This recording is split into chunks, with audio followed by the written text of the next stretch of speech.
Սահմանադրության հարցը։ Սա, պարոն Ազարյան, ինձ թվում է ամենաէական հարցն է այսօր քննարկվող հարցերի։ Իսկ ոչ թե սահմանադրության, այլ այն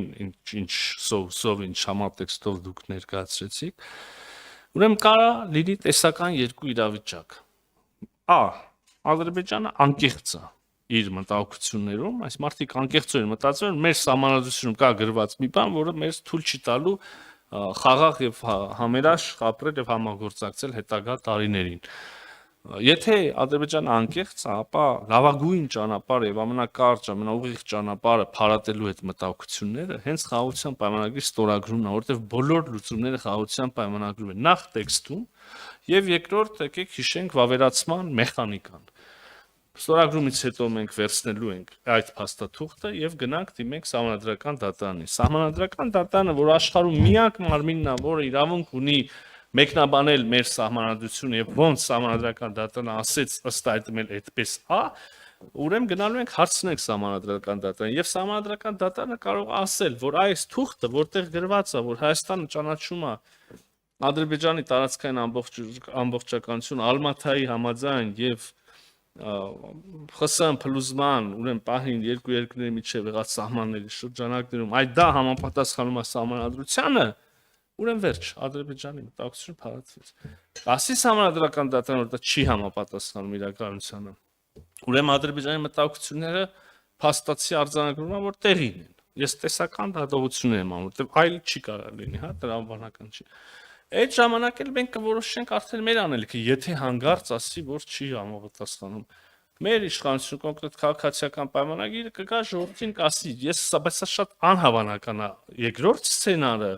որովհետև մի անգամ արդեն անցյալ սեպտեմբերին նմանատիպ հարցով Սահմանադրական դատարանը արդեն դիրքորոշում արտահայտել։ Ինքը մեկ այլ փաստաթղթի դելիմիտացիաների հանձնաժողովների ուրեմն կանոնակարգը վավերացնելիս Սահմանադրական դատարանը նույն սկզբունքին Ալմաթային արդեն հայտնել է, որ սա այս սկզբունք սահմանադրության համապատասխան է, հետեւաբար խիստ անհավանական է, բայց այնուամենայնիվ, եթե Սահմանադրական դատարանը խաղաղության պայմանագրի մասով կասի, որ չի համապատասխանում սահմանադրության, այն ժամանակ ամենայն հավանականությամբ մեր քաղաքական ուժը կգա եւ կասի սիրելի ժողովուրդ, այսպիսի իրավիճակ, այսպիսի խնդիրներ մենք էլ առաջարկում ենք այս լուծումը։ Ժողովուրդն էլ կորոշի, լուծումը լավ է թե չէ։ Ասում ենք սա իրանց, անշուշտ, պարոն Ազարյան, ասենք ոնց եք պատկերացնում, հանդիպենք, ամենաէական թեմաների մասին խոսանք եւ չասենք, լավ, հարգելի հարևաններ, հիմա դուք լուրջ մտածում եք, որ այդ սահմանադրության մեջ խնդիր կա, թե ժամանակ եք ձգում։ Իհարկե ասում ենք,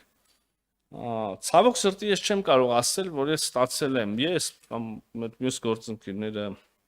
վարչապետի հանդիպումների ընթացքում այս տեսակ հարցադրում անելիս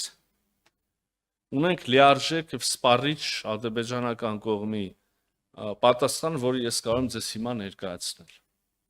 Այդպես չի ցավոք։ Մենք միաժամանակ նաեւ ասում ենք, որ նայեք, այս պատճառով դա խնդիր չի։ Բայց եթե խնդիրը կա, քիչ առաջ նկարագրեցի, սենց լուծում եւ այլն, մեր հանդիպումների մեծ հաշվով իմաստ եւ հիմնական խոսակցությունը վերջի շրջանում, հատկապես տեքստի ուրեմն համաձայնությունից հետո ըստեյության այս ոգով եւ այս ոճով է ընթանում, բայց սա ընթացքն է, չկա որևէ շոշափելի արդյունք, որը ես կարող եմ հիմա ձեզ ներկայացնել։ Կարող եմ ասել լավատեսականն է, որ խոսակցությունը փակ չի, խոսակցությունը ավարտված չի, խոսակցությունը ընթանում է եւ կրկին ես զուշավոր լավատեսություն կհայտնեի այն մասին, որ իրատեսական շանսեր կան մոտ ապագայում նաեւ հաջող ավարտական ուրեմն փուլ մտնել, հաջող ավարտ ունենալ։ Շնորհակալություն պարոն Միրզոյան։ Պարոն Միրզոյան, մի հարց էլ ես տամ, Հայաստան-Ադրբեջան խաղաղության գործընթացի գրեթե բոլոր ասպեկտներին մանրամասն անդրադարձանք, բացի մեկից, հաղորդակցությունների ապաշրջափակման թեմային։ Եվ ըստ էության Երևանյան երկխոսության ժամանակ իր ելույթում վարչապետ Փաշինյանը իր ելույթում մանրամասն ներկայացրեց, թե Հայաստանը ինչ է առաջարկում ապաշրջափակման հարցում։ Ես կուզենայի դուք եւս ներկայացնեիք մեր առաջարկի բովանդակությունը եւ որքան եք լավատես, որ կյանքի կկոչվի մեր խաղաղության խաշմերուկը եւ ընդհանրապես ապաշրջափակման գործընթացը։ Սիրով, պարոն Խանդանյան, եւ շնորհակալ եմ։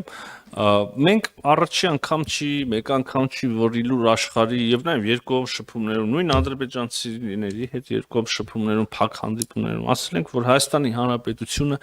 ինքը շահագրգիռ է այս տարանցիկ ուղիների, ուրեմն եւ տրանսպորտային ուղիների ենթակառուցվածքների ապաշրջափակման մեջ հասկանում ենք բոլորս, որ խոսքը ոչ միայն Հայաստանի տարածքով, ուրեմն Ադրբեջանի հիմնական մասիվ Նախիջևանի կամ Ադրբեջանից Թուրքիայի միջև կապ հաստատելու մասին, այլ նաև Ադրբեջանի տարածքով Հայաստանի եւ Ադրբեջանի սահմանակից որևէ այլ երրորդ երկրի հետ Հայաստանի հետ ուրեմն երկաթուղային կապի հաստատման մասին է։ Մենք 1000 անգամ ասել ենք, մենք շահագրգիռ ենք, ավելին,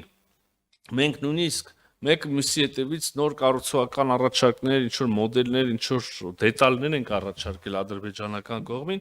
որոնք մեր համոզմամբ շահավետ են եւ ադրբեջանական կողմի համար եւ բնականաբար Հայաստանի համար։ Մի մասը հիմնական սկզբունքների արտահայտված են խաղաղության խաչմերուկում։ Այն է, բացում ենք ամեն ինչ, սկսում ենք, չգիտեմ, ամենահարավային օրինակ, ուրեմն երկաթուղից եւ ըմբռնումը, որ բոլոր ենթակառուցվածքներն են երկու կողմերի համար, երկու կողմերի ենթակառուցվածքները նաև ապաշրջափակում եւ նաև բոլոր ենթակառուցվածքները մնում են այն երկրների ինքնիշխանության ներքո, որոնց տարածքով անցնում են եւ գործում են այն երկրների իրավազորության պայմաններում, որոնց տարածքով անցնում են։ Սրանք չվիճարկվող նաև սկզբունքներ են։ Երբեմն տեսնում ենք հակառակ առաջարկներ իհարկե, որոնք մեզ հիմք են տալիս կասկածելու, որ արդյոք հենց այս սկզբունքների ուրեմն շրջանակներում են պատկերացնում բոլորը սա ենթակառուցվածքների ապաշրջափակում, բայց այստեղ եւս խոսակցությունը շարունակվում է եւ կան 1-2 կառուցողական գաղափարներ, որ այսօր քննարկման են, տեսնենք ոնց կստացվի։